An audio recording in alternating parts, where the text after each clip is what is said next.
And the render distance starts here. Good morning, Joel. Good morning, Johnny, and to all of our Canadian and U.S. members and listeners out there. Happy Canada Day, belated. That was July 1st. And happy 4th of July. That's today. It is the 4th of July. It's very, very strange. I mean, for a start, that it's the 4th of July already. Gosh, where's the year gone? But as a special present to everybody, not just because it's a national holiday in North America, but also because it is our 200th episode. Not our 200th episode of The Render Distance, but the 200th episode of The Spawn Chunks, at least. We are releasing the full-length episode of the show that normally gets posted to our Patreon feed, which includes a little pre-show and post-show chat from me and Joel. I'll kind of, say that mainly in the main show, just in case anybody else ends up skipping ahead. But we decided that I think we did this for episode 100 as well, and it seemed like a cool thing to loop everybody into the kind of pre and post show chats that Joel and I have, give you a little behind the scenes about what it's like to be a patron of the show, and probably make everybody hungry, because most of what we do in these is discuss food, and today is no exception. I made an absolutely dynamite sauce for some linguine and meatballs this week, and I just wanted to share that with you because you are a food-driven human, as anybody knows who follows you on Instagram. I don't normally like the sauce for meatballs or spaghetti bolognese or whatever it is. For me, I usually end up buying it in a jar in the supermarket because it's been pre-made for me. They've done all the funky stuff they need to do with the tomatoes, and my previous attempts at making a sauce like that from scratch have always ended up too watery or not flavorful enough. So this time around, I came back with all of the stuff for the meatballs. I came back with the linguine, and the meatballs were something that I was already cutting corners with because I buy I buy sausages and then I take them out of their casings and I wrap them into meatballs because they're already pre-seasoned. I prefer pork meatballs over beef sometimes, so that's typically what I tend to do. But I realized that I hadn't brought home a jar of sauce. What I did have was some pretty nice tomatoes and a couple of leftover halves of bell peppers that I chopped up for stir fry earlier in the week. And so I roasted all of those with a bit of olive oil, a little bit of salt and some seasoning.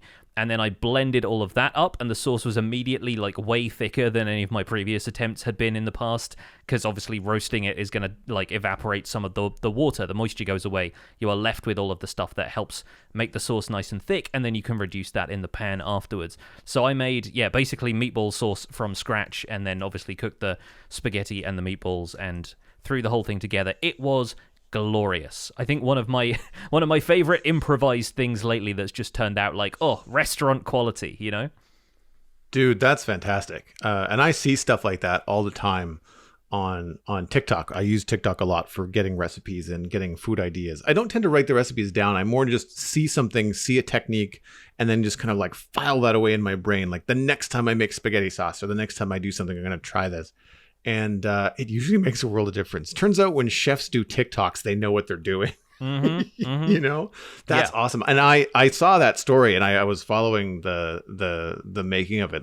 It looked fantastic. It really looked fantastic. Yeah, it turned out pretty great. I've been following, speaking of TikTok stuff, I haven't really been following them on TikTok, but Mythical Kitchen, the cooking arm of Rhett and Link's production company, have some fantastic videos, a lot of which are just the kind of the clickbaity, let's make this fast food dish even more absurd, and it costs $400. But I love those shows just because of the spectacle of it and the fact that the people involved know what they're talking about and are very, very funny. But sometimes they do stuff which is just down-to-earth cooking tips, and that's where I ended up deciding I wanted to roast garlic more, because they did a burger setup that was just first make garlic mayo, roast the garlic, it turns out all jammy, you can squeeze it out of the bulb and mix that with some mayonnaise, and it's really great. And so I've been doing stuff like that, and that's kind of emboldened me to improvise more of that stuff. That I'm not the worst cook in the world, but I also like to cut corners, especially when I don't have too much time. I'm I'll buy ingredients off the shelf and just throw them together in a pan, and that'll do. But yeah, really happy that I had a bit of extra time. The tennis was on in the background, and I was just sure, let me make a custom-made thing for once, and it turned out really well.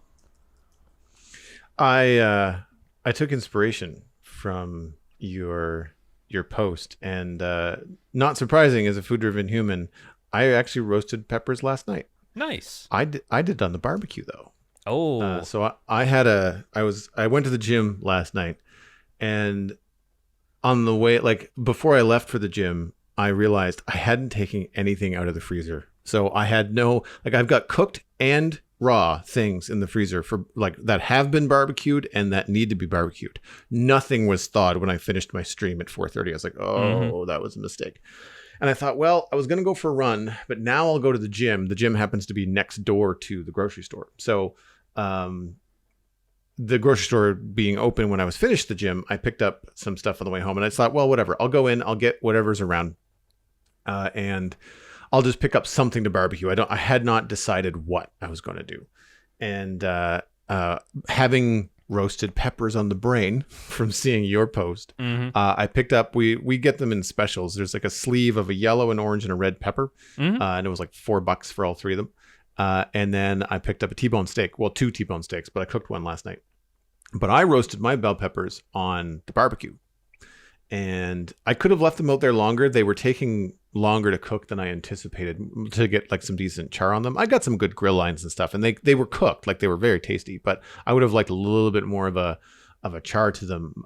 That's just me not realizing how long they were going to take. And the steak had already been cooked and was resting, and I didn't want it to get cold. So I did kind of rush through the peppers, but inspired to try that again with a lot more time.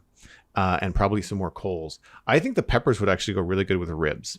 I think roasted peppers would have a great kind of pairing with ribs. And I'd be able to have the peppers out there for longer, maybe in a pan or something like that. But I made like a whole board. I had like a T-bone steak. I had a baguette. I had some old cheddar around. I roasted up the peppers. That was dinner. That was the whole. Nice. That was the whole thing.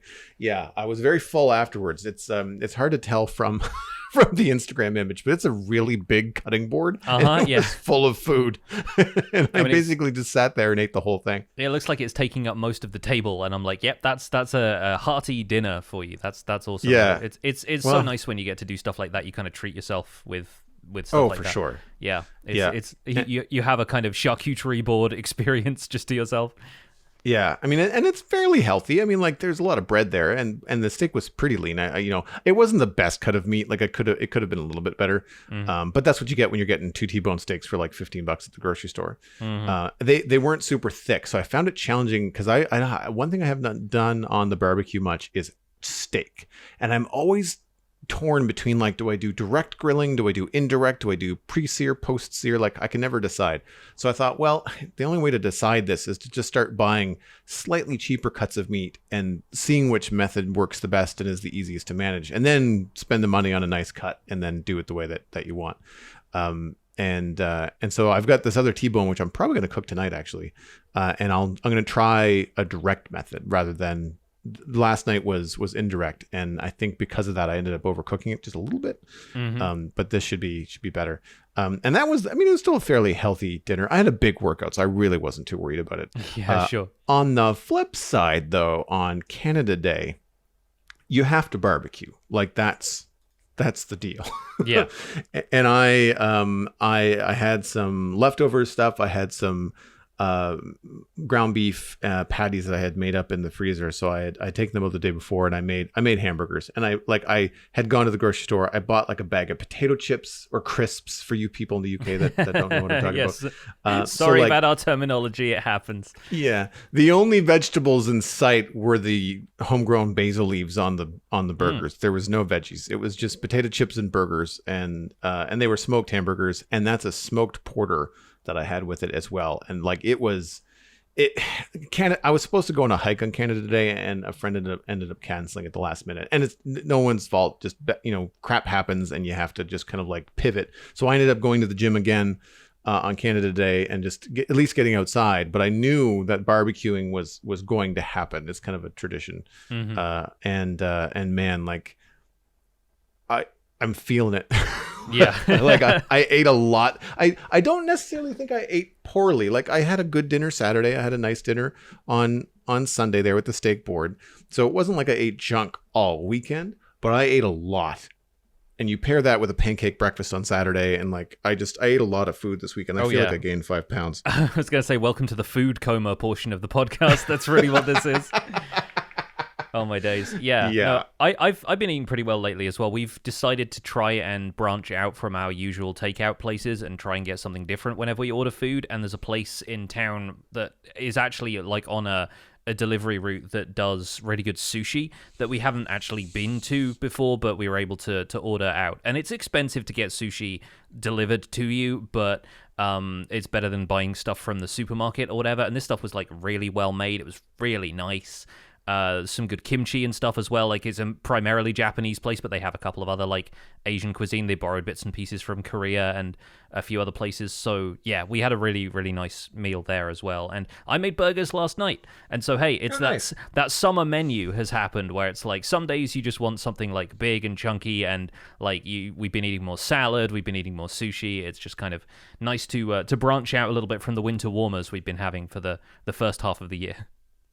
And that's where I get into a lot of barbecuing, is because turning the oven on in my place, even to make pizza, which I love pizza, but like it just gets so hot in the summertime to have the oven on. Because I mean, pizza, you got to roast it. So your oven is up to like 400 degrees Fahrenheit. Yeah. And when your apartment is already 28, you're just like, and my living room and kitchen are virtually the same room. So like turning the oven on, it's like turning on a heater in July. It's a bad idea. Yeah.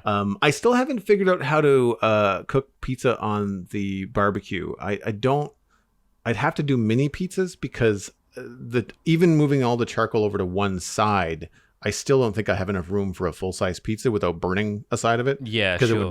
it would be direct as opposed to indirect. It would work the same as a regular pizza oven, but like, oh man, the dream is to have an outside stone pizza oven someday on a backyard that I don't own yet. But I forget. Do you have a grill? Do you do outside barbecue, or did you do your hamburgers inside? I did the hamburgers inside. They were just like oven cooked ones, and that's fine by me. Like, I'm not super picky. They're also veggie burgers, so they weren't necessarily like the full on kind of prime steak version, but I like doing a bit of variety. But we don't have a grill here, and I really want to redo our outside like patio area and stuff, because there's not really a great deal of room to do that out there right now without it just taking up space the rest of the time, you know?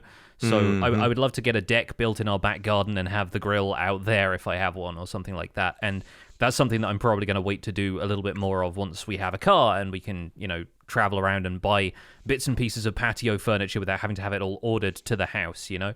So that's my plan. That's hopefully going to happen sometime towards the end of summer, when it's still going to be decent enough weather that doing stuff outside actually makes any sense whatsoever. And word to the wise, like when you do that kind of stuff at the end of the summer, things like patio furniture, barbecues, any kind of like peripheral kind of stuff you might need at the end of summer usually goes on sale, at least around here. You know, like around Labor Day. Like I remember my patio set, it took me forever to find a little bistro set because they're usually expensive because of how quirky they are.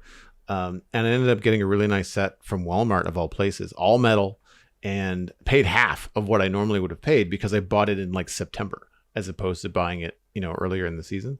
But yeah, that's if you do end up getting a grill for outside, you can get like little charcoal grills too that would be something that you could easily like take down and put in a shed for the winter, like for the UK, not going to barbecue until next May sort of deal. There's lots of options rather than getting like a big propane setup that you don't necessarily need if you don't grill all that much. Yeah, for sure. Yeah, no, that's probably the plan. I mean, we just I've just been rearranging my garden storage so that we have a shredder basically that can shred mulch all of the cuttings from the garden, like the hedge clippings and bits of the trees that overhang the end of the garden and stuff. And I've just thrown that into the storage set up next to our lawnmower, which is now a smaller model and can fit both of these things in there at once. And so, yeah, I've been doing a bit of rearranging, but I'm like, I don't know where I would put a grill at this point. Like, it'd have to go in the conservatory, and that's where I was trying to make space in the first place by moving the shredder out there. So, yeah, who knows? It'll happen eventually. Sooner or later, I'll become you'll get updates about grilling from me the same as you do from Joel, and then it's all over for you folks. We're starting a completely different podcast that's just going to be like two dudes grilling opposite sides of the Atlantic. Yeah, I don't listen to any cooking podcasts. I think mostly because I want to see what's going on. Like, I think I'd rather watch a cooking YouTube channel or TikToks and stuff rather than listening to a cooking show. Although I'm sure that there are probably some cooking nerds out there that really like a cooking show. That like, and it's probably more about like stories of things gone wrong or things going well, as opposed to recipes or anything like that. Because I feel like any kind of recipe or technique, there's usually a visual description that needs to go with it, Yeah. I feel like a lot of the food podcasts out there tend to be more kind of debate kind of stuff. Like going back to what I was saying about Mythical Kitchen, their podcast is called A Hot Dog is a Sandwich, and it's basically all stuff like that. It's like them debating kind of food things like, is soup technically cereal, or is cereal technically soup, or whichever way around it is, that kind of thing, right? Nice. So they have a bunch of like food opinions and stuff like that, but it gets really into the history of some of that stuff, and it's fascinating from like a food history perspective more so than it is like learning to cook something. And so there's a bunch of different angles that you can approach a topic like that. It's just not necessarily going to be food advice all of the time, Mm-hmm. No, that makes a lot of sense. One of the things that I enjoy, Susur Lee is one of the Canadian Iron Chef. I think he won one of the shows, but his son Jet Bentley has a YouTube channel where he goes and buys fast food and then brings it home and gets his dad to turn it into gourmet, and he films the whole thing.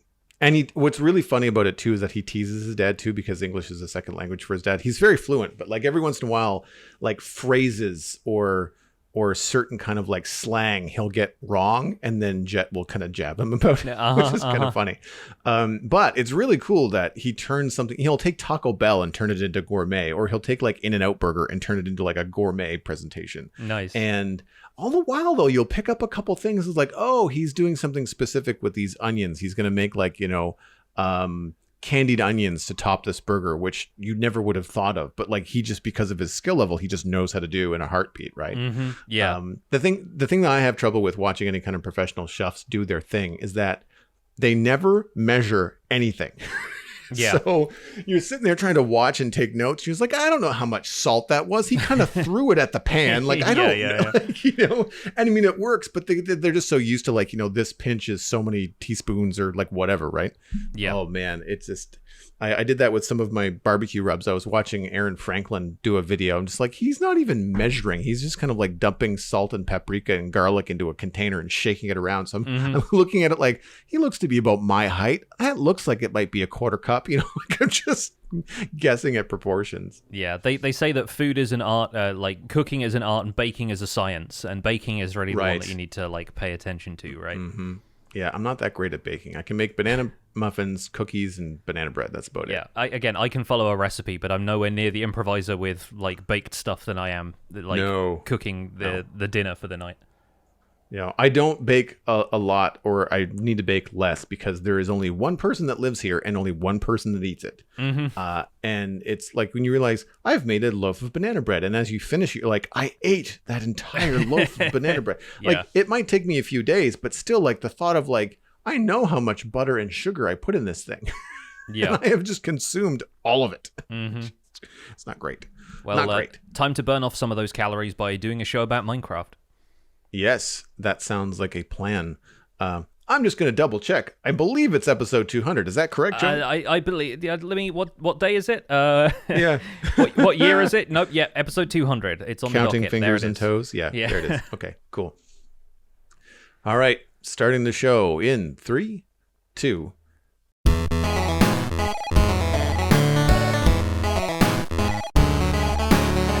Welcome to the Spawn Chunks, episode number 200 for Monday, July 4th, 2022.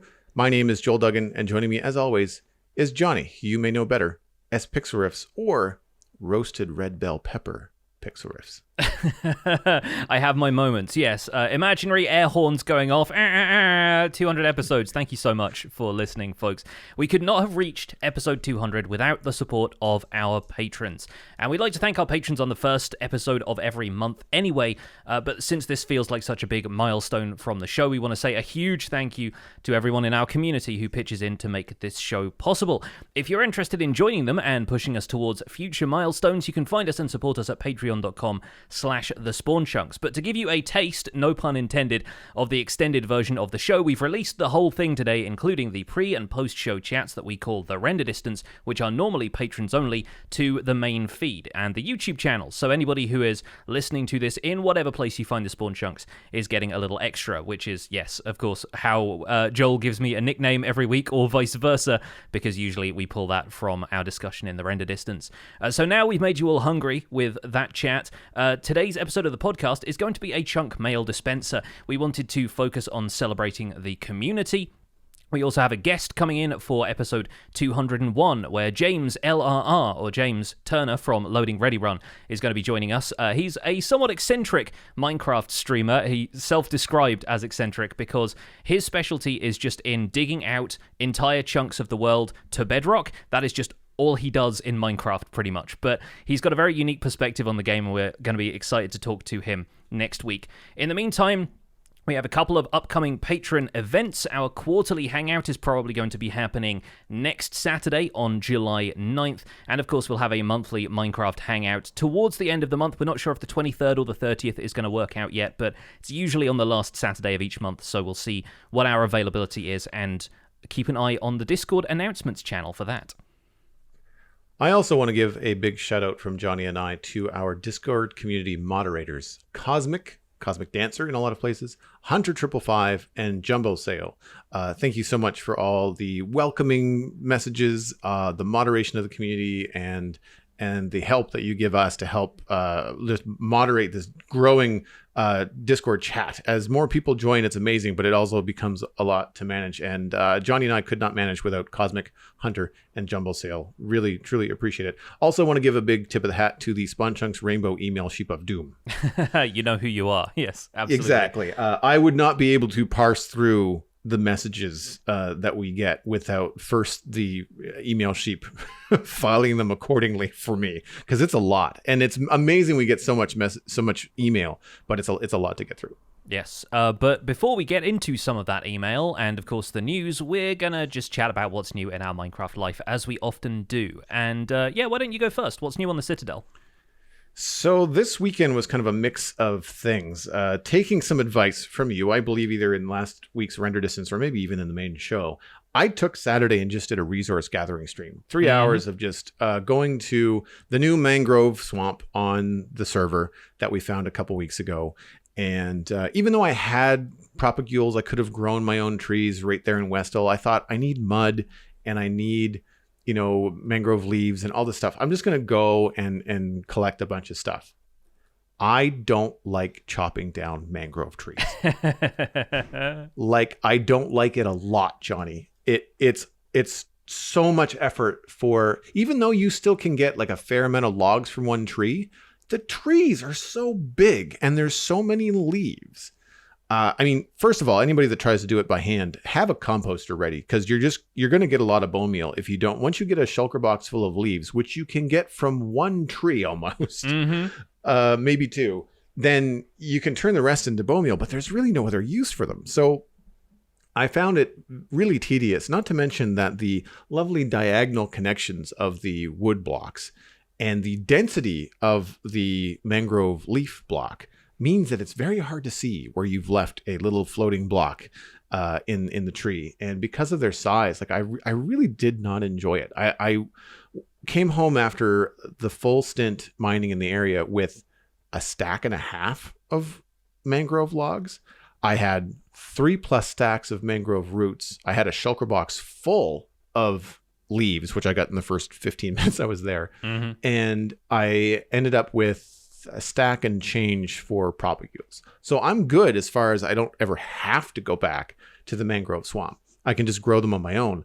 But I think that the mangrove tree might push me to have the first automatic tree farm on the server, for nothing else other than just maybe squishing the leaves. Like once I have enough leaves, I don't need to collect them. I just need to remove them so I can see the wood and collect it. I don't necessarily want to have like a TNT powered tree farm, but I just want to be able to get to the mangrove wood sooner. Because honestly, I think that might affect how much I use mangrove wood. Yeah. I don't it's not like it's spruce or dark oak where, like I really, really like the texture.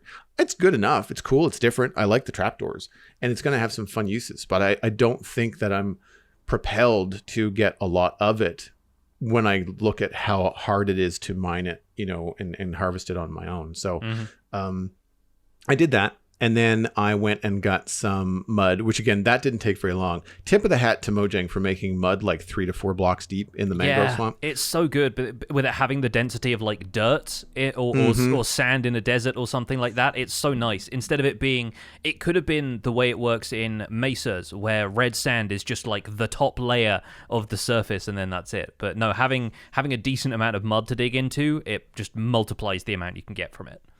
100%, yeah. And also, even though we have a really large mangrove swamp biome, I'm harvesting kind of like from the farthest tip, the northern tip back down. And it's nice to not have to destroy like acres of the place to get mud, right? Because I brought back a full shulker box full of mud, and I managed to get a couple stacks of muddy mangrove roots as well. I don't imagine I'm going to need much more than a stack or two just to have like for textures and things like that. It'll probably last me a decent amount of time.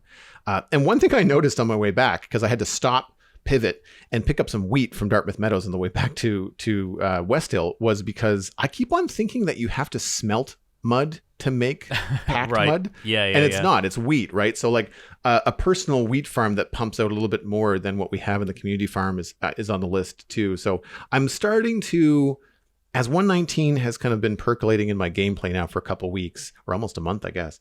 I'm starting to realize where the server and where I personally are coming up short with automated support for the supplies I need. So like I need more wheat, like I don't think I need more mangrove leaves. So, that's not a big deal, but the mud supply, and I can see myself wanting maybe like an automatic mud farm or like something along those lines.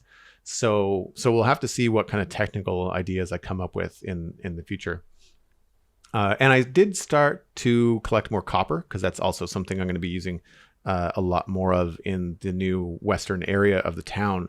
But I didn't really find a lot because I wasn't specifically looking for it. I want to know if you feel that a copper vein versus me going to my drown farm and the copper drown farm that I set up, even though there would probably be some like AFK clicking involved.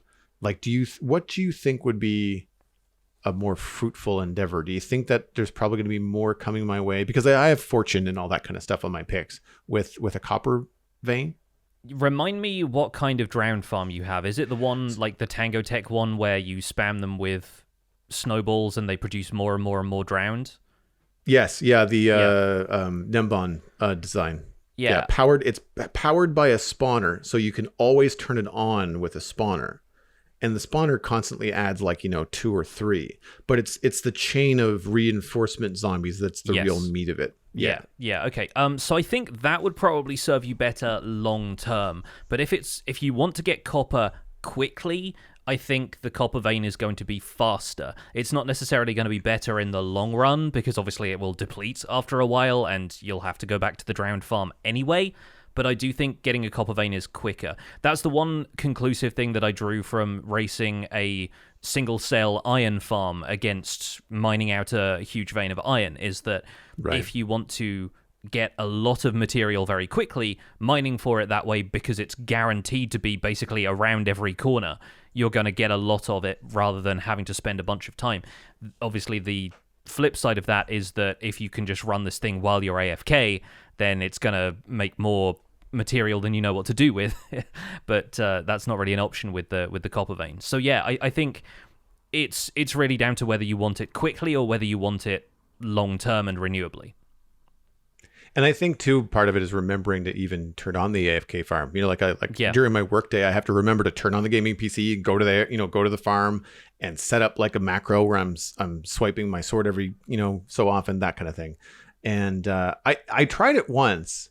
I think it was manual. Like I didn't have an AFK clicker. I just like every 5 minutes I would turn around and just swipe at it for like an hour or two. I don't remember it being so efficient that it was blowing me away. Yeah. So I may have to look. I have to look and find a copper vein or two, because as far as I know, like they don't generate under Y0, right? They're kind of like a stone level, not Yes. a deep slate level. Yeah, yeah. Right. So I'd have to go to new chunks then. Mm-hmm.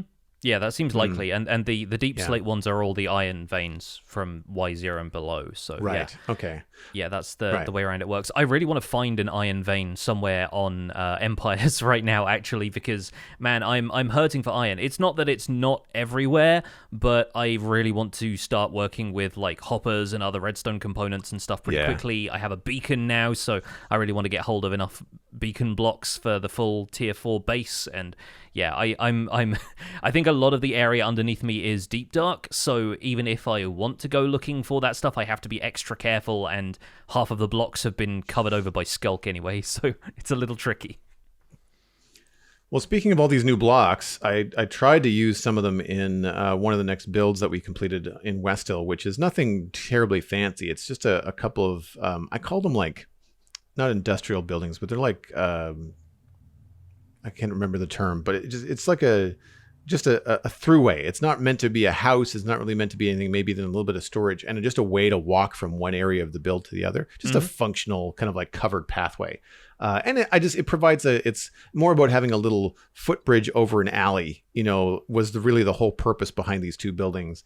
And I tried to use mud bricks. I tried to use packed mud. I tried to use mangrove wood. Like I tried all kinds of different stuff to try and make it feel like, oh, I should build this with the new blocks, and ultimately got really frustrated and realized that there's a lot of blocks now in Minecraft, even with the addition of the new ones, at least specifically for my kind of medieval style in Westhill, that are either all very similar to stone in their tone, that kind of medium gray, or if they are a different color, like a different hue with like the mud bricks. Because I was swapping out like mud bricks, packed mud.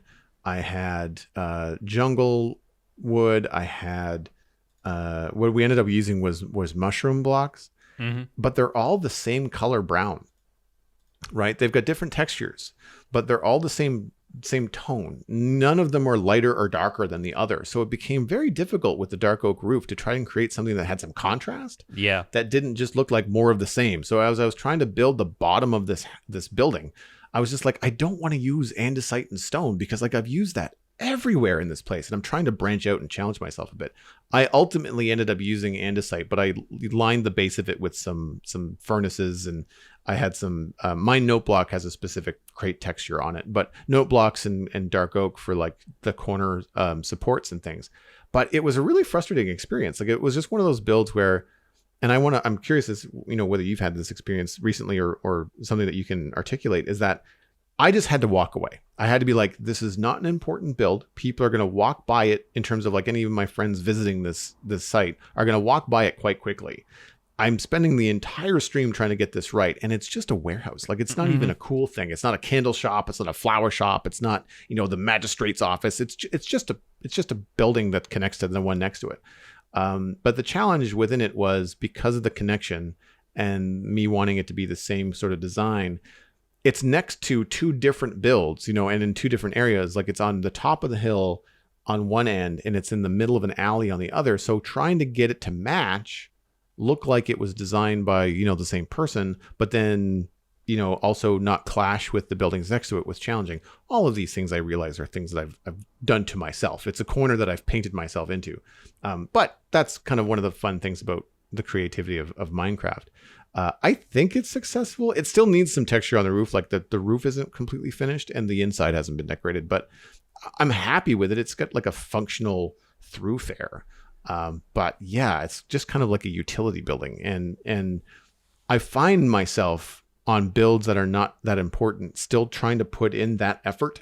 Yeah. And then I get frustrated. Like I'm trying to make this look amazing. And it's like, it's not an amazing idea to begin with, Joel. Maybe don't be so hard on yourself. So have you had that experience where like you're trying to build up something, you're decorating something, and it's just not working out, and you realize I am losing my mind over like this 4x5 sheep farm that I just shouldn't care this much about. Have you had that happen? Yeah, oh, definitely. Like that's playing Minecraft for me. A lot of the time is just trying to figure out when to cut your losses and move on is one of the biggest kind of most important skills, especially when you're making regular YouTube or Twitch content, right? It's that you know that your audience is going to be like rolling their eyes going, "Oh, we're back to this again. Like, should I use this block? Should I use that block?" And, there's definitely a lot of people who just want you to pick one and move on, So yeah, like I've definitely been in that position before. I spend way too much time on that stuff, and it's not even just in vanilla Minecraft. Like, I think about the amount of time in the past that I have dedicated to trying to do stuff with like chisels and bits, or with the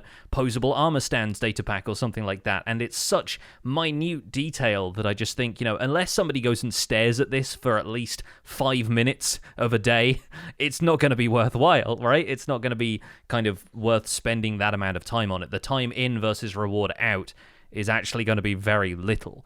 And it's at that point you have to realize, sure, let me go on to something that makes me happy to do and that it has a greater chance of success.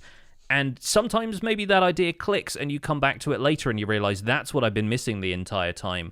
Somebody in Twitch chat will mention it maybe, and then you'll go, oh, okay, that's a perfect block. Why didn't I think of that at the time? So yeah, there's always the opportunity to return to it later is how I think about it. So that's basically how I wrapped up my weekend, was just kind of like beating my head against this build. And ultimately, I think you're right. Like I will come back to it at some point, I just need to kind of move on to other things. And I find too that a lot of what I've been doing in West Hill, because I don't build anything in creative first, I'm like experimenting live on the stream. I find that I'll come up with something like, oh, like that combination of stair, fence gate, and little peak of roof over a door, it really looks like an arch. Like, that's a really interesting way to get a cool shape in Minecraft. Only to realize it doesn't work right here because I need to put a lantern there. Mm-hmm. But it's just like mentally be like, okay, I have to remember this trick because it doesn't work for this build, but it's a cool trick. I just have to remember to use it in other places.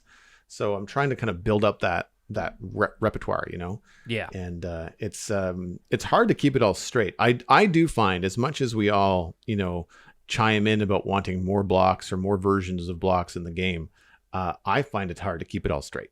Like, yeah. I end up going now to the crafting table and typing in wall and just like reminding myself, what color walls do I have access to now? Like, oh, right, there's deep slate walls. They didn't work, but I tried them, and it just, because I didn't remember I had access to them. Yeah. So there is that. But anyway, that's me. What have you been up to this past week? So on Survival Guide, I introduced the last frog variant into my Froglight farm. It's a magma cube spawner-based one in the Nether. I fixed up the collection mechanism for that as well, because it was returning to a row of hoppers and then immediately going away again, and that thing produced enough Froglights that eventually the hopper minecart was just filling up without being able to unload. So I put in a pretty simple hopper minecart unloader, and that's working splendidly now. I have enough Froglights to fill up my storage system back at spawn, which I'm pretty happy with.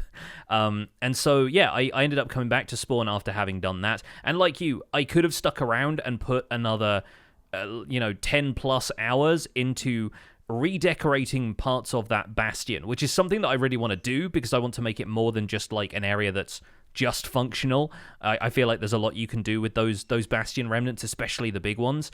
But I was also thinking, well, I've got an ancient city renovation project on the go right now, and I need to do stuff back at spawn, and I have my dripstone cave base. I don't want to just start something new and then spend a few minutes on it and then get worried that I'm neglecting my other projects. So what I did was I went back to spawn, and I thought, my storage building where I'm putting all of this stuff hasn't really had a proper path built up to it, because it's up a hill, and I built it kind of jutting out from the hill to the point where the entrance is basically you just jump out over a couple of blocks, and then you run on down the hill to where the starter house is, and that's typically where I do a lot of my recording stuff, at least to begin with. And I decided I need to do some terraforming. I need to actually structure this area into something that's got a winding path that feels a bit more natural for a hill that's this steep. And so I built a path up to it and did an episode all about terraforming, which I thought came together really well. It's a mixture of path stuff and terraforming hillsides, a few shortcuts and a few more considered approaches to it. Like I ended up spamming a lot of moss up the side of this hill just so that there was something to change out the dirt blocks with the side texture of grass blocks into something that looked like a rolling green hill where the grass covers the side face of the block. as well as the the top face. And so I was spending a bit of time doing that, making a couple of like rough rock walls that just kind of felt like they partitioned the area off and made it less obvious that there was a path up to the storage building that way. You kind of are diverted to the left and you go around the walking path instead of hopping up this hill block by block. You know, it feels a little bit more smooth that way. Now that there are some obstacles in the way, it's a little bit less like I don't want to take a shortcut as much. So I did that. That was a really good thing. Empire's SMP is also taking shape. I have done my first build on there. I did a bit of redstone beforehand because I wanted to turn a triple cave spider spawner into what is effectively a skulk block printer. The spiders all fall and take full damage and die on a couple of skulk catalysts, which are hooked up to a stone generator, which basically churns out skulk blocks for me now. It's a fun XP farm, if a little grindy. It's probably going to be really for mass-producing skulk blocks later, since the blocks themselves only give you 1 XP per block, and that's, you're effectively breaking... You're using 1 durability per 1 XP. It's not a great trade-off. But it also gets me skulk sensors and shriekers if I want to do anything with those, and in the meantime, it was a fun little project that I'll probably do a bit more with. What I've really gotten stuck into so far this week is starting to build a ruined capital city that is going to be my sort of major build contribution to the series. And there's a kind of broken down, almost kind of Roman or Greek inspired look to it so far. There's a lot of columns, there's a lot of polished basalt and tuff and glow lichen to make the place feel like it's eroded over time but is still standing in a lot of places. And then a bit of overgrowth with some mangrove leaves and roots, but not too much, because I didn't want the entire thing to feel like it was, covered over by grass and nature at this point. But I'm really happy with how that's coming together. I'm planning on keeping that build style going for the majority of the builds in that area, and I'm planning on hiding a few secrets here and there in them as well. So looking forward to seeing how that goes.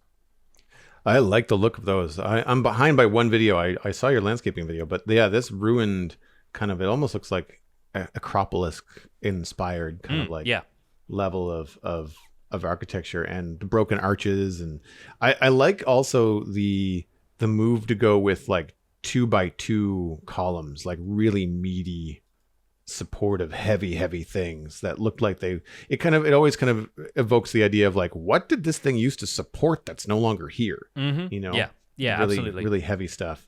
And it's very, difficult. very cool. It's difficult building with even numbers sometimes, but there are some builds where it really works. And I feel like 3x3 columns would have made this build like it. You're scaling things up by double the size, more or less. Yeah. But I just wanted this to be like getting the build style established, and I'll do some bigger building later on.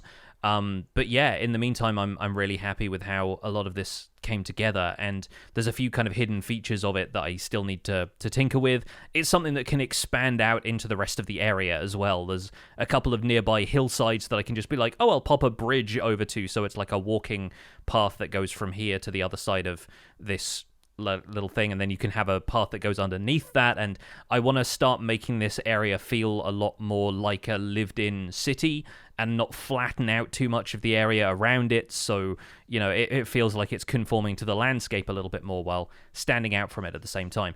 This was also my first attempt using Lightmatica to import a schematic into the survival world from a creative world where I'd mocked this up in the first place.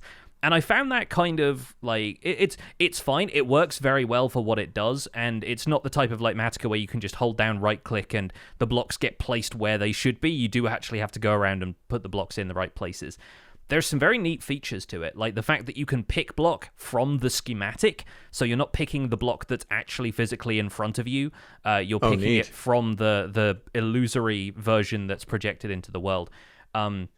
And there's, a couple of other bits and pieces that work really well with it. My problem is that the semi-transparent way of rendering the blocks so that you can actually see through them to the real landscape almost is too transparent in a way, in that like it doesn't quite accurately show you what's in front of you. You kind of have to guess, especially when I'm working with so many similar textures.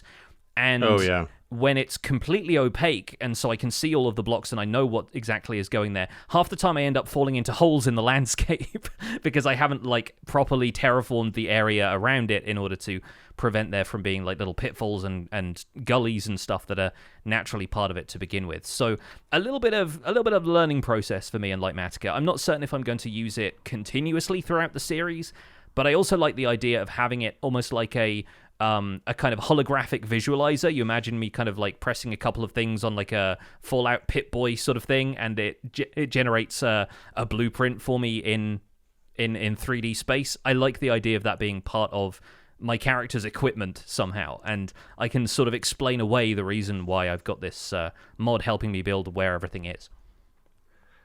I like the idea of Litematica, and I can see myself maybe using it for if I was trying to copy like a really complicated redstone build, like a storage system or something like that. I've used MiniHUD, which has some similar capabilities, but more in like geometric shapes. Like you want your box to be this big, or for me, what I find really nice about the MiniHUD is creating circles. Like if you have to do a perimeter, like if you have to do a perimeter for spawn proofing a farm or whatever, it's a lot easier than counting out the circles. And I feel like once players have done that a few times, you're just like, I'm done. I don't need to do this again, potentially make an error. And because of the way that you count out circles in Minecraft when you're doing that kind of thing, one mistake means everything else beyond it is done and wrong. Yeah. And I find that, I think the most recent example that people might be familiar with would be Tango Tech on the Hermitcraft server for the Nether Hub. He was clearing out an area and he used MiniHUD to kind of display the edge of where he needed to dig. So he wasn't wasting time digging in the wrong direction, and he could keep the shape consistent as he went down. And it was really easy to follow. And it was not as complicated as, say, Litematica. It was just putting like a kind of like the chunk borders when you turn them on in Java. It was just putting like a thin like green outline because it was easy to see in the Nether around the build. And I've used that for a couple different things, on the Citadel. And I found that it's just one of those things where like, it's a little bit of a display. I don't want to say a hack, but it's a little bit of a display help. But I feel like at this stage in the game, in endgame Minecraft, I'm already kind of omniscient in the world anyway. Outside of like dying sillily, I generally don't have much of a problem. And I feel like I'm just saving myself, Joel, some time, rather than kind of like RPing in game to always be, so survival gameplay. I'd rather just, I've done the perimeter a couple of times. I don't think I need to do it on my own anymore. I'd much rather stand in the middle and go click, create circle. I think it's a lot more helpful. With the Litematica, normally those kind of like add-ons, do you not have control about how much alpha is there in the overlay? I expect there is, I just haven't found that setting yet. I'm still very new to it. And I think a lot of it is also just configuring my brain a little bit. Like I will look at a half-transparent block and still think, oh, that probably has collision and I can jump on it because I'm just not used to using this yet. I think it's just a learning process, and it's something that I'll get used to over time, and if I bounce off it, then oh well, like I can still work from screenshots and hopefully it'll turn out just as well. But it does save you a lot of counting. And the one thing I found, and I think this is probably why I've seen a lot of people recently campaigning for there being a larger inventory, is that my inventory was full constantly and I didn't have enough room for all of the blocks because I'm going through and doing this build a layer at a time because it's easier to manage that way and the entire thing isn't stood in front of me transparent. So I was going through and I was like, okay, I'm placing two stone brick blocks and then a stone brick wall and then a mossy cobblestone block and a mossy cobblestone slab next to that, and going through it layer by layer like that instead of just building large areas of material and then texturing them afterwards means that your inventory becomes cluttered a lot more quickly than it does if you're building in a more trial and error survival sense. So yeah, there's a couple of things about it that I think part of me doesn't want to use this or rely on it too heavily because it creates other inconveniences for you while you're using it. But ultimately, it's a really cool tool for importing some stuff, especially when I was just experimenting with the build style in creative at first, and then I thought, you know what, this is a build I actually want to build in the world now. It helps me translate some of that stuff a lot easier. So we'll see. I'll update you on whether Litematica turns out to be something I use more frequently in future. Speaking of new tools, we have some news this week. The Minecraft 1.19.1 pre-release 2 has been put out. We've made the decision to postpone the release of 1.19.1, and we are now going back to pre-release mode. This is all from Mojang at Minecraft.net. This is in order to address a few or more noticeable issues. We've yet to fully decide on a new release date, but it won't be too far in the future. We received a lot of feedback regarding the player chat report feature, which is something we addressed specifically in a new released post called Addressing Player Reporting Tool, as well as our FAQ, which hopefully answers all of your questions. That is the Minecraft Java Edition Player Reporting FAQ. We will have links to all three of these articles in our show notes this week. Changes in 1.19.1 pre-release 2, we've added the ability to see the signing status of chat messages. This is so that you can easily tell when a server is tampered with or removing the signing security of their player messages. Messages that are not signed with the secured chat system or have been tampered with by the server will now be marked. Messages with missing or invalid signatures are marked as not secure. Messages that are detected as modified are marked as modified. The trust status of messages are displayed with both a colored indicator and an icon. The colored indicator is always visible. The icon is only visible when the chat screen is open. Hovering over the icon will provide more information about the trust status. For modified messages, the original secure text will also be displayed on the tooltip. Technical changes in 1.19.1 pre-release 2. Chat types added to the chat types registry are now only used for player chat and not system messages. The system and game info chat types have been removed. Chat types have been simplified and are now only required to define chat and narration decorations. The chat types no longer support overlays, and a system message should instead be used to display overlays. In the server.properties file, enforce secure profile now defaults to true for dedicated servers. On a slightly more somber note, and we fortunately don't often cover obituaries on this podcast, but I saw this having a huge impact on the community, so I figured it was due an acknowledgement on the show. The popular Minecraft content creator Technoblade has passed away aged 23. Technoblade was a creator with over 10 million subscribers on YouTube and had revealed back in August of 2021 that he was battling sarcoma, a type of cancer. At the end of June, he passed away in the company of his family. Tributes came in from across the Minecraft community, including from several of Minecraft's developers and the official Minecraft Twitter account. And the key art for the Minecraft launcher on PC was later updated to include a pig wearing a crown as a tribute to Technoblade's Minecraft skin. And the Spawn Chunks podcast would, of course, like to extend our condolences to the friends, family, and community of Technoblade.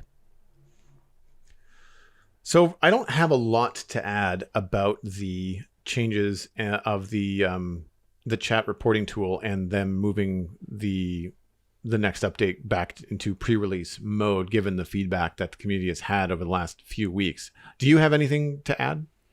Not a great deal, to be honest. It's clear that the team is taking a lot of players' concerns quite seriously. Obviously, a lot of players are insisting that the feature needs to be removed entirely. I don't think that's a result we are going to see.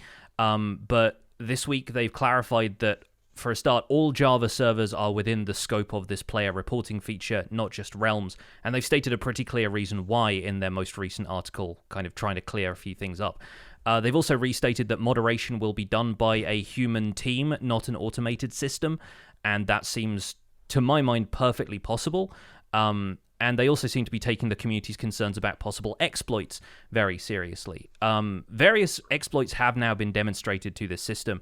Initially, the ability for an admin or even a command block to use the /say command to enter a chat message as though someone else had said it was brought to light, although that was probably not logged as signed chat by the player report. And it seems like a couple of the changes in the second pre-release here is part of the solution to that, is kind of clearly marking whether or not something came from the server messages or came from in-game chat that would be signed with a player's UUID and the sign-in key that they get when they log in. The more serious concern here is that bad actors within the modding community could potentially falsify reports in a more convincing way, spoofing accounts' UUIDs, and so forth. They claim to have a system that, marks those as having been tampered with, but it's unclear as to how, and they're probably being quiet about how they do that because there is a chance that the modding community would then find that and find ways around it. But considering how open Mojang has been with players being able to decompile and go through Minecraft's code, it's always going to be a difficult battle, this. And I don't know enough about the modding community and about how Minecraft is coded to really say which side of this we're going to come out on. But either way, as before, it's always been possible to simulate stuff like this in-game and get a player banned if you went through the existing support channels. If you reported somebody for violations of the Minecraft Community Standards or EULA, that's still something a support team would have looked into before this. I think the concern now is that putting reporting in-game, which is a clear win for player agency and ease of use, is also going to make it easier for people to, say, mass report a player using bots. And I don't know, what the solution to that is right now. Obviously, the Minecraft team is going to be looking into this quite heavily, and we'll see how the situation evolves. I think at this point, it's good that they have at least rolled back to, we're not doing release candidates right now, we're doing pre-releases. We still want this to go out. We still want the majority of the stuff that we had in mind to be in there. We just need to make sure that it's not being abused, and that's the most important thing right now. I mean, and that's the whole point of pre-releases, right? It's the whole point of sharing this before it's pushed out and active, is to make sure that these I's are dotted, the T's are crossed, that things are safe in the way that, Mojang wants them to be safe. So, I mean, I'm all for them taking their time. I think it's a good move to say like, oh, okay, maybe there's a few things we didn't necessarily cover to the best of the players' interests or, the community's interests when we were first introducing this tool. But I agree with you that the tool's coming. And I think that the sooner that the Minecraft community can make a decision on how they're going to move forward with it rather than beating their heads up against it will serve everyone. I don't have a lot of experience with moderation or this kind of concern because like I play on a whitelisted server. I don't do any public stuff. Like even with other games, I've never really been much of an online public player in terms of that kind of stuff. So I've not really ever had to deal with any kind of like toxic communities or stuff where this tool would have been like, oh, I wish we had this, One thing that does remind me of, though, is a conversation that I was privy to around a situation with Blizzard and the World of Warcraft several years ago when I was part of one of the largest guilds, if not the largest guild in the world. Wasn't a super active member, but I was still listening to what was going on. And at some point, I don't remember all the details, but Blizzard had to squish the size of guilds. Like having a guild that was the largest in the world on one single server was affecting the gameplay of people on that server that were not in the guild, right? You've got this huge force of people that are going through areas and playing different parts of the game and collecting different resources. And then people are just like, why am I playing on this server? It's where I've spent all my time with all of my friends, but there's this other guild that just mops the whole, world and leaves nothing for us. There's also things like guild management. When you do get something that large, even if you are a wonderful community, there's obviously going to be some people that don't get along, and that becomes a challenge. You think about, we were speaking about how much we enjoy the help and appreciate the help of our moderators for our Discord. Can you imagine having like a server with 40,000 people strong and trying to manage that, right? So that was another concern as well. But what ended up happening was they squished the size of the guilds. Big guilds were broken up into smaller ones. You kind of had to have sub guilds. Outside of the game, you're all considered the same big happy family. But as far as technically in the game, you had to kind of split things up. And yeah, there was some feedback. It's hard to take things away from players when they've had it for years, as I think is what the case is with Minecraft. And I think that at the end, though, responsible, level-headed people within the World of Warcraft community and the guilds kind of rose up and helped facilitate the transition from a big old guild to a bunch of little ones kind of all clumped together. And you ended up playing with a smaller community and having a better time. And it ended up working out. It wasn't the end of the world that a lot of loud, we'll say the minority at the time, were making it out to be. So I feel like for people that are concerned about the chat reporting thing with Minecraft, just like patience and trust in the developer, knowing that they have everyone's best intentions in mind. I think between Mojang employing the tool to the best of their ability and players finding a way to make it work for them in a positive light, I think we'll all end up in a good spot, considering that it's meant to protect people. And I think that you just kind of have to, like, it's just like anything else these days. Like if you're judging a series on episode 1 and 2 and calling for its demise, then you're not giving it the full breadth, right? You have to watch the whole thing through, and I think that that's kind of where we are now. We're in episode 1. We're in act 1 of the chat reporting tool, right? We need to see what, the conclusion is going to be before we can really make a judgment. Yeah, I saw somebody on Twitter this week saying, like, once all of this blows over and once, we've had a significant enough dialogue and everyone's like, even if people aren't super happy, like they're just kind of going to let this version release and get on with it, everyone's just going to realize that this is basically a pretty standard and generally okay moderation tool. And that's kind of all it has to be, right? I think people are putting a lot more on this than needs to be said, but I think the people who are taking it seriously are, from what I've seen, taking it seriously for the right reasons, and that's always going to be a good thing. We're ultimately encouraged to give our feedback on this stuff. That's what Mojang has been saying from the beginning, so I'm glad that people are giving their feedback in a constructive and responsible way at this point. Let's move on to lighter topics and cover the chunk mail. We've got a bunch of it lined up here, and if you'd like to email the show and potentially have your emails read on a future episode, the email address is spawnchunkmail@gmail.com. And the first email comes in from Jason M. with the subject, tied into our discussion just now, of chat reporting from a parent's perspective. Hello, Jay and Jay. I'm writing to share a parent's perspective on the new chat moderation feature. As a parent of multiple children ranging from 11 to 15 who all play Minecraft and are active on social media, I can truly say I am perfectly fine with this change. Many social media apps have similar features, and I believe an alternate way for anyone, especially children, to report negative activity is a good thing. Not everyone has a parent, guardian, or trusted person to help them process or deal with online activity like bullying. It's too easy for those not affected to say, just turn off chat or ignore it. This provides a non-emotional review to hopefully better what I have experienced to be an overall great gaming community. I'd also like to offer, if I may, some parental advice that has worked for our family. 1. Be active in your kids' online life. Allow them to share those experiences without judgment or freaking out. This allows them to verbally express and process what happens. I think we as parents tend to treat our children as such and forget they're growing into young adults, age appropriate, of course. Number 2, help your kids grow their self-confidence. I find my confident kiddos are less susceptible to online or in-person attacks or bullying, while the less confident ones are more upset and require more attention in this area. The less our kids care what strangers say online, the happier they are, and they can just enjoy themselves regardless of online influences. We love the podcast, and it's great to have content the family can experience together. Jason was advised by his kids not to die in the sign-off because he's not cool enough.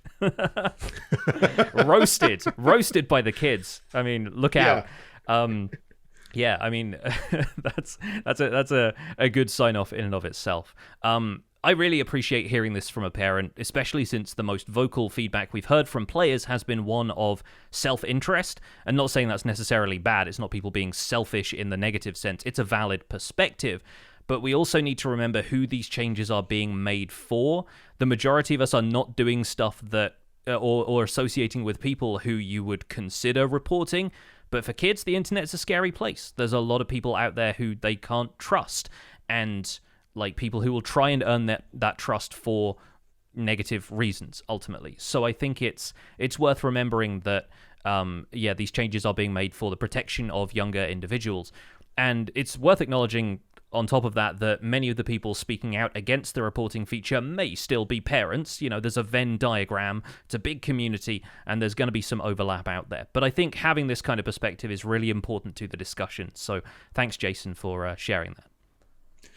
Yeah, nothing to add other than I really appreciate pointing out that not all young people that are playing Minecraft necessarily have a parent or a role model. And so Yeah, having absolutely. these tools available is even more essential for those individuals. Next email comes in from Hot Dog Plant, winning my favorite username this week. The subject is Rust. Hello, Johnny and Joel. I have listened to your show since about episode 150, and I enjoyed it a lot. You're both funny, insightful, and nuanced in your discussions each week. You bring new details about Minecraft to my attention and make me appreciate and think about it more. In fact, the other day, I was pondering the oxidation mechanic and whether any other blocks could use it or similar aging process that would give us new building options without the need for Mojang to dream up new ways to generate new blocks and for the players to obtain them. I didn't take long before I realized there's another material already found in Minecraft that also oxidizes: iron. What if Minecraft iron could rust? I've only felt that the iron block texture was a little bit ill-suited for building with. Between quartz, calcite, diorite, and white wool and concrete, there are better options for white blocks. Having a few rusty variants could be something that brings new life to the building material of the iron block. The introduction of rust could have other implications as well. Imagine if iron golems needed regular maintenance to keep them from grinding to a halt like the copper golems would have. Maybe villagers could gain a quote-unquote beekeeper profession to keep their golems nice and shiny. What do you think? What else could rust be used for in this wonderful game? Hot Dog Plant was slain by an iron golem because he misclicked while trying to scrape the rust off of it. I mean, that's one way people are going to lose their hardcore worlds, right? And Yeah. Imagine. at last it's happened. Somebody has written into the show asking us to 1v1 them on Rust. I always felt that, like, iron has always felt a little bright, and I've seen a few people retexture iron to something closer to anvils and cauldrons in the past, so that's kind of part of this. Is iron as a block doesn't really seem like you would expect a meter block of iron to look in real life, right? You'd expect it to look a bit more like scrap metal at this point. So yeah, rust is potentially a direction that could take, especially with netherite being so expensive. It doesn't exactly fit into the build palette for survival players, right?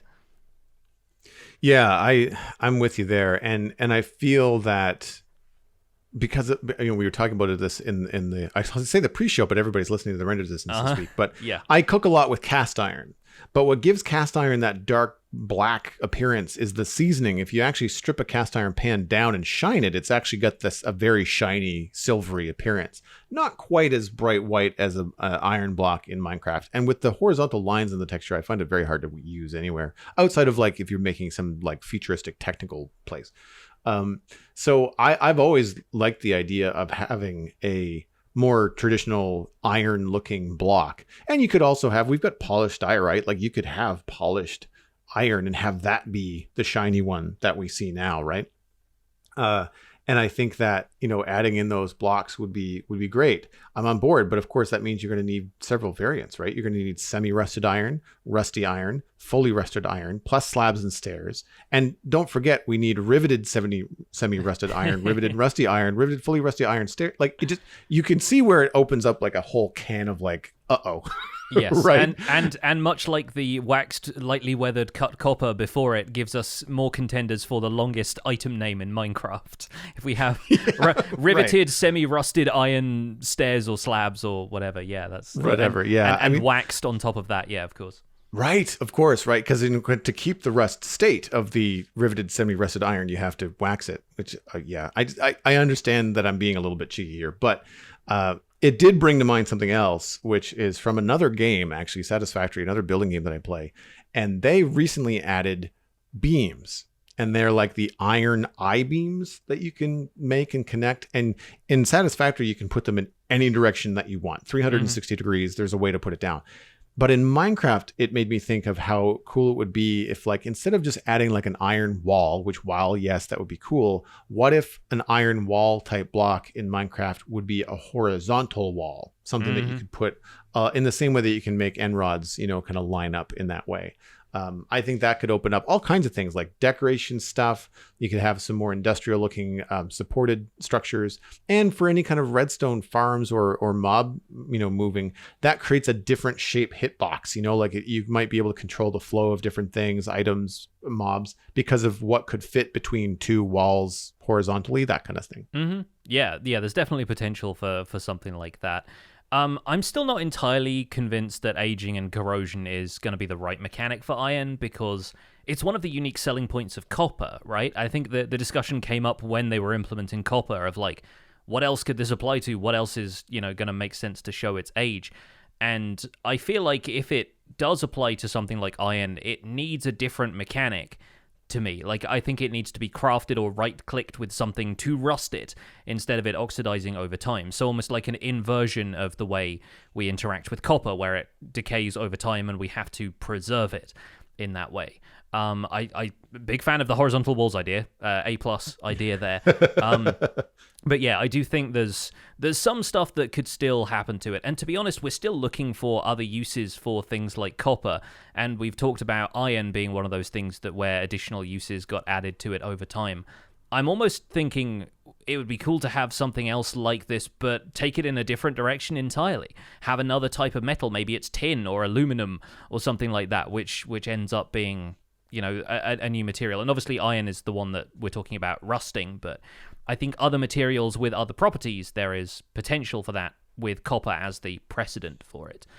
In the meantime, if you're interested in building with a slightly more rusty feeling color palette, I've seen a lot of really great builds which rely on it being a larger scale thing. So you're looking at stuff from a distance and the blocks kind of texture and blend together. But red sand and red sandstone go really well with anything that you're trying to make look more industrial and have that kind of rusty palette. Regrettably, as we said earlier, still a very scarce block because it's just the top level of mesa terrain. But I do think, red sand looks like it's the right sort of texture for iron that has rusted to the point where all of the outer coating of it has just flaked off and it's just the raw innards of the thing. I think that's a good call for anybody who wants to build with that kind of palette.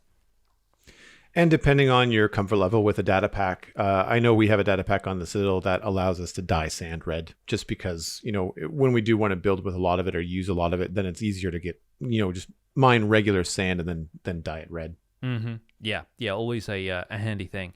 Let's move on to Blue Cactus 112, who wrote in on the subject of balancing diamonds. Hey Pix and Joel, I was just mining for diamonds and realized that I literally had no use for them anymore. I watch a lot of Hermitcraft where diamonds are used for currency, but the only thing you actually need diamonds for is a jukebox, because you can get everything else from trading. What do you think would be a good way to give mining for diamonds an actual purpose? One idea I had is making some sort of decoration block or light source block, like diamond bricks or diamond lanterns. Diamonds could also be used in more endgame crafting in new items, though I don't know what those items would be. Blue Cactus 112 drowned in their useless pile of diamonds. We have a Scrooge McDuck situation on our hands. That's one way to go. Mm-hmm. Yes, someone finally said it. Because I've been thinking about this forever. And especially when watching Let's Play series like Hermitcraft, when players get excited about finding diamonds, I'm left sitting there going like, why? Like I stopped mining diamonds literally years ago on the Citadel, and I still have stacks, and with mending on the tools, I don't go through them. Like they don't break. I don't necessarily use them. I think maybe, once or twice over the course of my, playthrough on the Citadel, I've died in lava and lost some stuff, but now my pickaxes have got netherite on. So that's not necessarily a concern, right? I was just saying the other day on stream that I would love to be able to control the light level of a lantern, and I would pay a diamond to do it.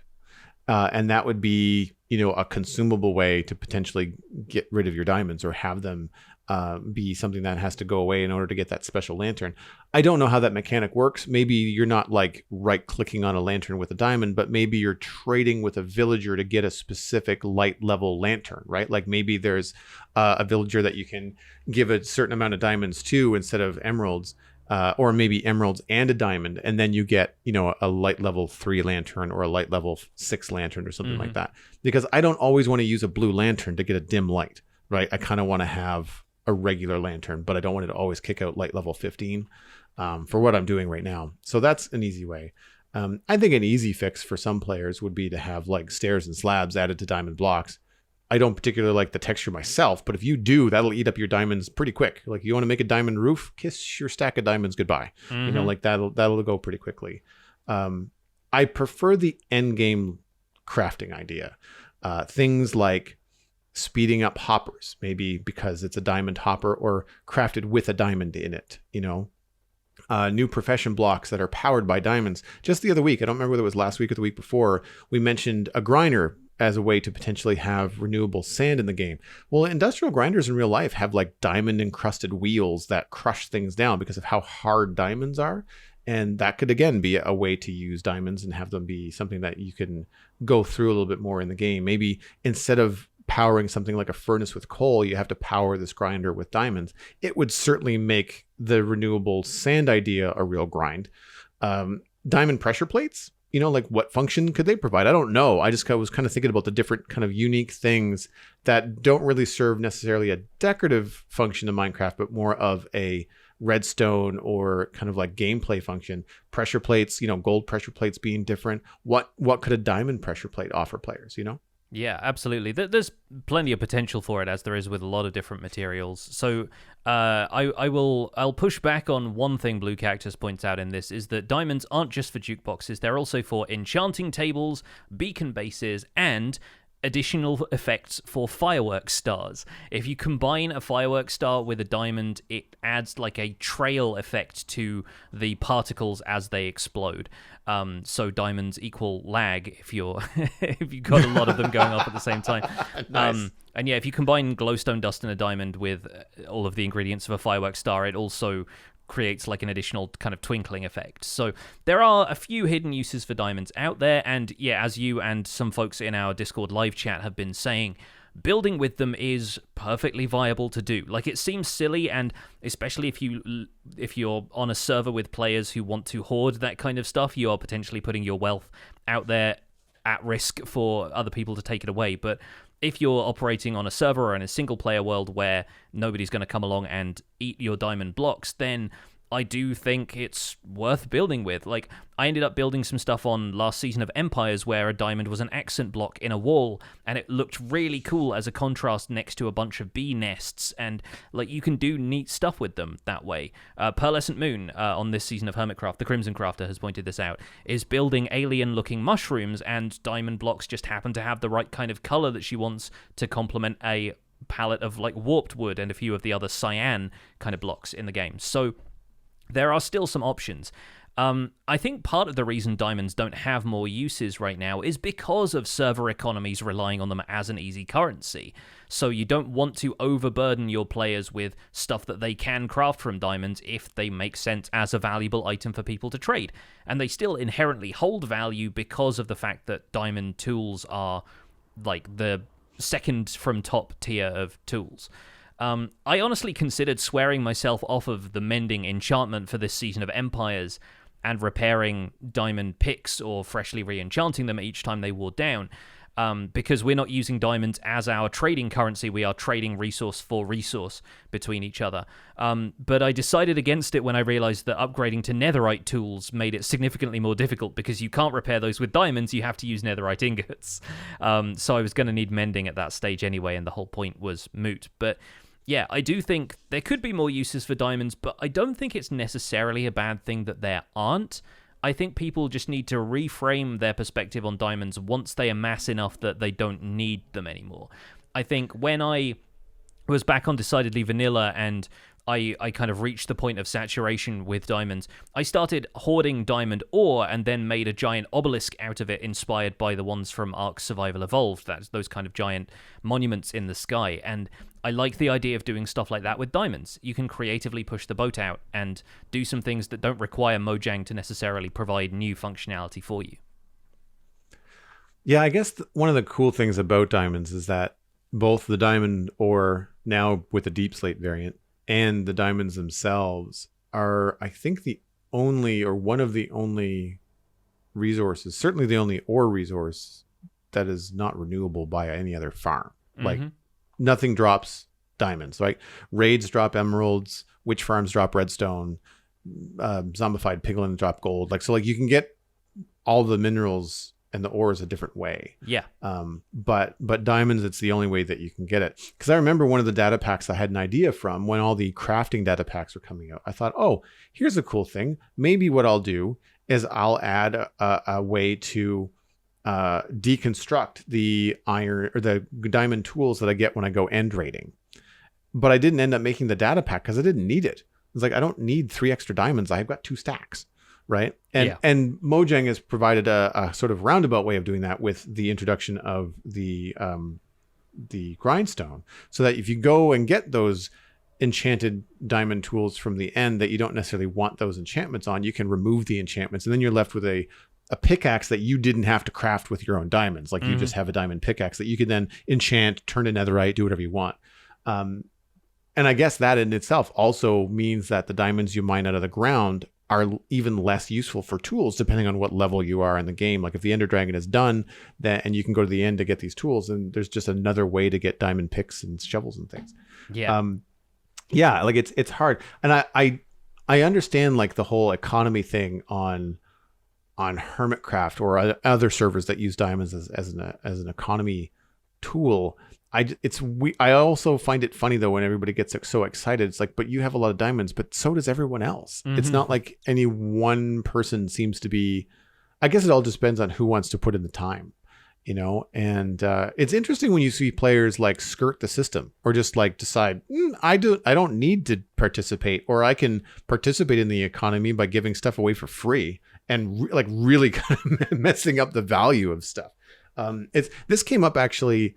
I was talking with Cosmic because she's on the Citadel with me, and we were talking about like, do I want to build a shulker box farm or a shulker farm? And I was like, I kind of do, but the designs out there for shulker farms end up giving you something crazy like 200 shulker boxes an hour. I'm just like, I don't need, no, we don't need that many. Like I don't know if I'm ready on the Citadel to make one more unique, valuable item completely not obsolete, but lose its value, because once I've got 200 shulker boxes, I don't need any more, Yeah.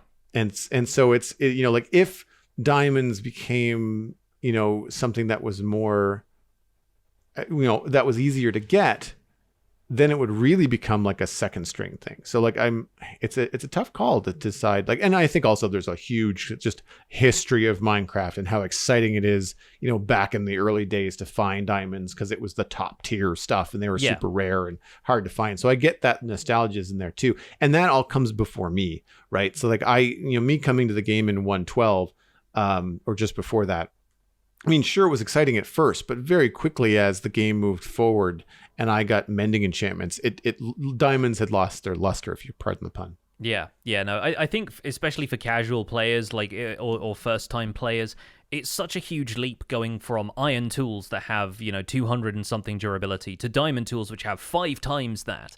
And if you don't have a concept of the shortcuts to trading with villagers and everything to get hold of stuff, then the majority of the time that's going to form an enormous attachment because suddenly these are the first tools that you can really get attached to.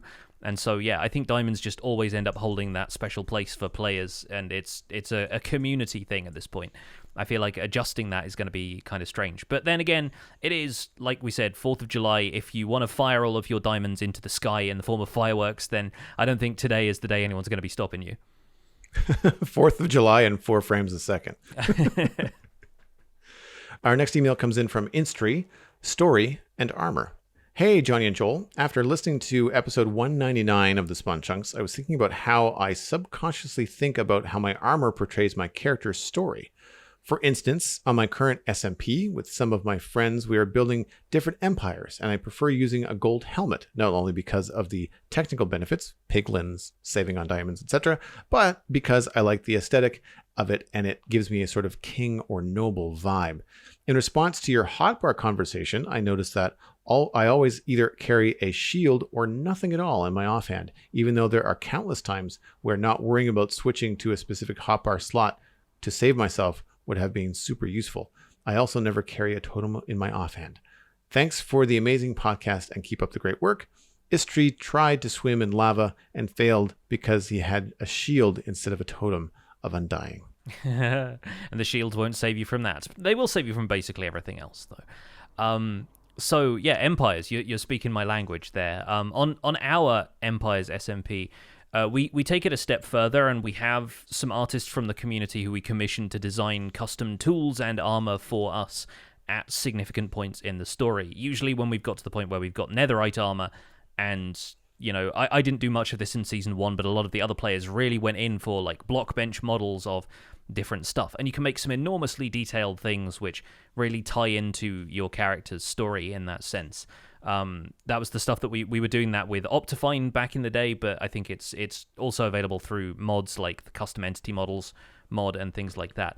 And in multiplayer, armor is such a key part of a player's experience, and this is something that you have to explain quite frequently on your streams because you don't wear diamond armor, right? Like you've retextured your tools, but you're still wearing iron. Yeah, well, yeah, my pants are iron. My boots are netherite because I jump off of stuff so much. I want the extra durability. Yeah. Mm-hmm. And I wear a gold helmet, so I never have to worry about it when I go to the nether. And I wear elytra, so I don't wear a chest plate at all. But yeah, my iron leggings, it basically, I was wearing diamond leggings, but then I ended up doing a bunch of risky stuff in nether. When we were first establishing the nether hub and I was doing all these big nether farms, I would die a lot. And I would end up losing stuff or losing, armor. And I just never felt like pants gave you much of a boost other than just like, a little bit more protection. So I just stopped making diamond pants and just started doing iron pants because we had an iron farm. So it's like, well, that works. Plus, it also makes the game a little bit harder for me because with netherite boots and a gold helmet and an elytra, the only thing I'm wearing that has any kind of protection on it is actually the pants. And as iron pants, they don't have the same sort of armor protection that netherite or diamond do. So it makes the game a little bit harder for me without making it harder for my server mates. So that's good. And it may also be something that I forget about. Like if I go into a dark cave now in 118 and I start to get my butt handed to me, I was like, why am I dying so fast? Oh, elytra, iron leggings, no helmet. Like no wonder I'm having a hard time. So that kind of stuff is kind of a good way to, I don't want to say RP, but like you can kind of have that level of control. Armor, I think, is a great way to customize your experience in Minecraft that only affects you. Unless your server mates, if you're playing publicly, have the texture pack that you have, they're just going to see you in blue diamond armor or gray netherite armor. So if you want to change the design of your armor, change the color of it. I remember when netherite first came out, people didn't like that it was so bland and they started putting like little fingers of gold through it to kind of indicate the gold that was used to make it. And I thought that's a nice little touch. It makes it a little bit easier on the eyes. I think that one of the reasons I started off not wearing diamond armor because I thought it was terrible looking until I was able to get into and learn how to do custom models and textures for Minecraft. I was just like, I just don't like being a big blue smurf in Minecraft. I often found that that armor covers up the skin that you have that people work so hard on, and then you can't see it. And one of the things that I love about Empires that you guys are doing this season and gals is that if you choose, the armor can be invisible. Yeah. Which means you can still play with all the benefits of the protection, all the benefits of being ignored by Piglin, but then you're not covering up this super cool skin. Like I think the example I used last week or the week before was that Gemini Tay has got this really pretty princess outfit that she's really excited about, but she doesn't want to cover it up. And I appreciate that, like it's a nice piece of art, as to go along with your story. And I think that those are all things that you can control within the game that, again, don't affect gameplay. Like as long as you're not changing the stats on the armor or how it functions, then you're just, you just get to do some cool stuff. Like I had diamond armor. I still have the texture pack, even though I don't use it. And every once in a while when I'm in my crafting table, someone's like, what is that flowery looking thing? It's like, oh, that's what my diamond chest plate looks like. It looks like a samurai type deal, it's got nice, like a round thing in the middle and it's got like feathered shoulder pads and stuff like that. Not feathered, but like it has like a design to it. And my diamond texture, my actual diamond item texture is from, I don't remember the name of it. It's one of those old medieval packs, and I don't like anything else about the pack, but the diamond just really nailed it. It's octagonal and it has it's more of a whitey blue, an icy blue. And I use that color palette to then inform my texture changes to my my tools. Because like you said, I do get that question a lot when people come into my chat about my diamond tools. Again, I didn't like the look of the blue And because until Netherite came out, I was using diamond tools exclusively. So most of the time there was this big blue thing on the screen with me, and I really started to grate on me. So I turned it into more of like it looks more like a silver, I guess, in terms of colors. And so I've got a silver pickaxe and a silver axe and a silver shovel in terms of visuals. And those are my diamond tools. And I find it much more aesthetically pleasing. But again, it doesn't affect anybody else. And if somebody on the server does not have my textures, then I just show up with a blue shovel and it's fine. Mm-hmm. Yeah. A fun fact about the Empire's Invisible Armor resource pack, which is a resource pack rather than being a mod. It's great to allow everybody to see each other's skins before we have like storyline armor, which is probably the point at which we'll start reverting back to the standard resource packs. It also removes the armor from mobs, and it doesn't like physically remove it, but it doesn't render it. And then you wonder why a zombie or a skeleton is taking more hits to kill. It's because they're wearing a full suit of gold armor that you can't see. That happened to me when I was caving the other day. I went through a mine shaft, I killed a couple of zombies, and I didn't see any of them dropping armor, and I was like, oh, okay, didn't think anything of it. But then it turned out I had 3 or 4 pieces of armor that I'd picked up from them just in my inventory, and I went, wait a second, when did I run into armored mobs? And then I realized, oh yeah, invisible armor. It's a funny one. But yeah, I do think there's room for armor to tell a story, and a story, we were talking about it last week, doesn't just have to be told through builds. Your player is going on a journey, and like whatever armor set you decide upon, whether it's like you want to have a turtle helmet because you do a lot of diving or whatever, like it's all part of the journey that you take through Minecraft. We're coming to the end of this journey for this podcast. We're going to wrap things up there, although of course you will be able to listen to our post-show chat as well for this episode, but that's going to be it for the main episode of The Spawn Chunks. You can find more information about the show and links to some of the stuff that we've talked about today at thespawnchunks.com. The music for the show is composed by me, and The Spawn Chunks is, as always, proud to be a listener-supported podcast. If you're getting some value out of the show, please consider putting some value back in. You can visit patreon.com/thespawnchunks to join our community, where pledging at any level will get you an invite to our patrons-only Discord chat. You can listen to the show live as it is recorded, and you'll get things like the render distance that you heard this week. You'll get that every week if that is your jam. You can also participate in our monthly Minecraft audio hangout, and even gets us closer to our future goals once we start to establish more of those for supporting the show. We're currently at 340 patrons, which is down from last week, but Patreon probably still has some holiday weekend processing to do. Special thanks, as we said at the top of the show, go out to our content engineers, Hunter555, Jumbo Sale, and Yitz, and the Discord mods as well. Thank you so much for all you do and supporting this episode. Sharing the podcast with your friends is the easiest way to support the show. You can find us at The Spawn Chunks on Twitter and Instagram, but personal recommendations are by far the best way to share the podcast. It's easy and it's free. Just tell a friend that they can listen to The Spawn Chunks on iTunes, Spotify, Google Podcasts, even YouTube. Really, wherever you can find a podcast, you can find The Spawn Chunks. Be sure to leave us a rating and a review on your favorite platform. You can email us at The Spawn Chunks email address, which is spawnchunkmail@gmail.com. The RSS feed is linked on the spawnchunks.com, and the patron-only RSS feed is on the Patreon page. That's where you can listen to the render distance, the extended version of the podcast. My name is Johnny, but online I go by Pixelriffs. You can find most of what I do at youtube.com/Pixelriffs, where I try to make sense of this bizarre and wonderful game in Season 2 of both the Minecraft Survival Guide and Empire's SMP. I also stream 3 days a week on Twitch, where I do behind-the-scenes work for my YouTube series. I'm the voice of the unofficial Hermitcraft recap, which you can find through a quick YouTube search. And aside from that, I'm at Pixelriffs on both Twitter and Instagram. Joel, where can people find you online? Everything I am doing online, including my illustration and design portfolio, is at joelduggan.com. The Citadel Cafe is my other podcast, all about sci-fi and fantasy entertainment. I had a great conversation with Alistair this week about Obi-Wan Kenobi. All 6 episodes are out and done, so we had a full spoiler chat about that. You can follow me at Joel Duggan on social media and Joel Duggan on Twitch, where I stream 3 times a week from the Citadel. Thanks for visiting The Spawn Chunks. The world outside is infinite, but 200 still feels like a lot.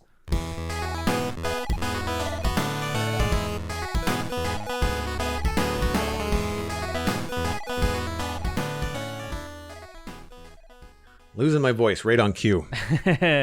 No worries. We can keep the post-show nice and brief here. I figured we probably wrap it up and make it a nice succinct episode, since we are putting the whole thing out to everybody who normally listens to the main show as well. And I am on the sly checking the Wimbledon scores right now, because there's a couple of fun matches happening. We're in the round of 16, so the people who are headed to the quarter and semi-finals are being decided. So very exciting time. I do not remember the name, but you were talking about a young phenom player that was making waves. Have they progressed? Are they still in it? Emma Raducanu is the British hopeful in the women's draw, and she went out, I think, in the second round. Like, she had a pretty good debut, but then, went out kind of early. But then again, Serena Williams went out early as well.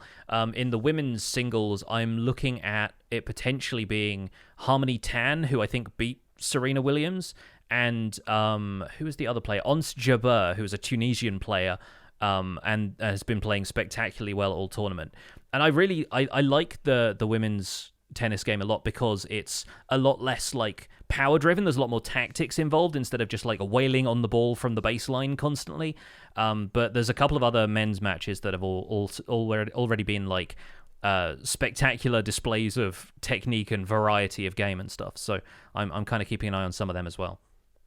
I'm always just amazed by the athleticism behind tennis players, especially at that level. Like, just to be able to move that quickly and still maintain that power, like the level of movement and ability and then skill, much like golf, like just you're using a racket with a very small ball to create all kinds of different techniques and execute different strokes and stuff. And the whole thing, I mean, because I've never really played seriously, it's all just, weird science to me that I don't understand. Yeah. But as someone that trains a lot on the regular, and appreciates, the athleticism and stuff. Like, I used to work out with the football team when I wasn't on it, but I used to work out with some of the guys in university, and just like appreciating the athleticism and power and stuff when you reach a certain level of sport, whether it's varsity, professional, tennis, like whatever that is, there's a certain level that people display where you're just kind of like, how are you human? Yeah. Like, how does this happen with you, knowing that you and I are the same essentially, at a molecular level, like it's just amazing what some people can do. And it's really interesting seeing the drama that comes up around big tournaments like Wimbledon when you have a player who's like at the top of their game, like a Roger Federer, kind of, in their prime and on their way to win, their 6th or 7th championship title, and then somebody comes out of nowhere and takes them out. Like, there was I forget when it was. It must have been back in like, I want to say 2015, 2016 or something. We were watching Wimbledon and Federer was doing spectacularly well. He got to like the 3rd or 4th round, and there was a guy who just played the kind of serve and volley technique all game, where like after he served, he'd immediately run to the net and start like attacking. It just took Federer apart. And this is a man who's, won Wimbledon, I think 8 times in total. It's bizarre, but it's so fun to see those like unexpected upsets. And like, whenever anybody puts Serena Williams out of a tournament now, I'm like, okay, eyes on that player for a little while, unless they just, go out in the next round and it was a fluke. But either way, everybody who's playing at this tournament is going to be like, some of the best tennis players in the world anyway. So it's always going to be really exciting to watch. Nice. Yeah, I remember that when I was watching basketball, and you'd watch, Jordan score 63 points against the 70s, not the 76ers, I think it was the Trailblazers or something. Mm-hmm. But like, that was in the playoffs. And you're just like, what in the world is going on? And then like the next season they lose to like the Dallas Mavericks or something. And you're just like, how does that happen? How does the 3-time world champion, NBA, or the 3-time NBA champion team, the Bulls, go into some like low ranking team and just get steamrolled, I mean as much as there is skill and all that kind of stuff, there's also that strategy. It's like football. It's I'm assuming tennis is probably the same. Like, if you've got a powerful player that you're up against, like if you try to finesse them, like you might be able to kind of like weasel into their weakness, and like maybe they're, if you play their game, you're gonna get schooled. But if you try to make them play yours, you might have a better chance. Yeah, that sort of half happened with Djokovic yesterday, and Djokovic is again probably one of the, if not the best tennis player in the world, especially right now, and is on form, is stomping opponents in the tournament. He won the first set against, what was the player's name? He was a Dutch player, and like the other guy came back and took the second set, and you kind of think, is this going to be one of those all-time greats, like massive upsets? Somebody comes out of nowhere and deals with Djokovic. Djokovic raises his level, absolutely flattens the guy in the next two sets. It's like 6-1, 6-1 or something, and you go, yeah, okay, that was probably what we should have expected from the beginning, but fair play to him. They were discussing the kind of mental aspect of that, and John McEnroe, who does commentary all over the place but often appears on the BBC, was saying, like, once you've had, as a player who doesn't normally play 5-set matches at the height of, on center court at Wimbledon and kind of really high pressure situations, the euphoria of beating Novak Djokovic one-on-one in a tennis match for one set is enough that once you come down from that, it saps you of your energy. And it's something that you have to learn to manage when you're playing at that level of, like, you get excited about something, but then it's like coming down from a sugar high. The adrenaline starts to fade off and you realize you have to maintain that level in order to win. And that's the kind of thing that can be mentally and physically fatiguing to a player. Or the reverse too, of like, you've just beaten this person center court and they're not used to it. And you've now lit the fire under their butt. Yeah, exactly. to put you back. They're taking the match seriously. Yeah, and that's the kind of thing where I feel like Djokovic does that, where he doesn't really let up a lot of the time. Like, he's there to play his best tennis 100% of the time. It's part of the reason he has the record he does, is like he always takes his opponent seriously. But this definitely felt like, okay, I do need to make sure I'm playing 100% at my best. So if you're not interested in tennis, thank you for at least sticking around for the render distance. One connection, if I may draw one real quick, is that this is our 200th episode, so a centenary of sorts, and Centre Court basically celebrated its 100th year of professional tennis being played there. Wow. It was opened in 1922, and so Centre Court at Wimbledon has been hosting tennis matches for 100 years now, which is really quite cool. They had a big ceremony for it the other day and brought out as many of the previous Wimbledon champions as they could manage to get hold of at this stage, and anybody who had bought tickets for Centre Court yesterday would have been, they're not seeing everybody play, but they've got Djokovic, Federer, Nadal, Andy Murray, like so many, like, and a ton of players from the women's game, like there's a ton of players just out there. And as far as photo opportunities go, that's probably one of the best chances you're going to get of seeing all of those people in one place. Well, speaking of milestones, 200 episodes flew by for me because of how much fun we have on the show. Yeah. And we're coming up on 4 years this August of doing the show on the calendar, which again just blows my mind that, we get to do this as part of our job. So again, a huge shout out and thank you to everyone that listens, patron or otherwise. Patrons, of course, thank you so much for supporting the show, but everyone that listens as well, like that helps us, like that engagement and the emails, like writing in and giving us so much to work with every week is just phenomenal. I can't thank you all enough. Absolutely. Our next big Minecraft milestone is 4 stacks at 256. So we'll see you all then. Thanks so much for listening to the Render Distance, folks. Have a fantastic week, and in the meantime, stay chunky.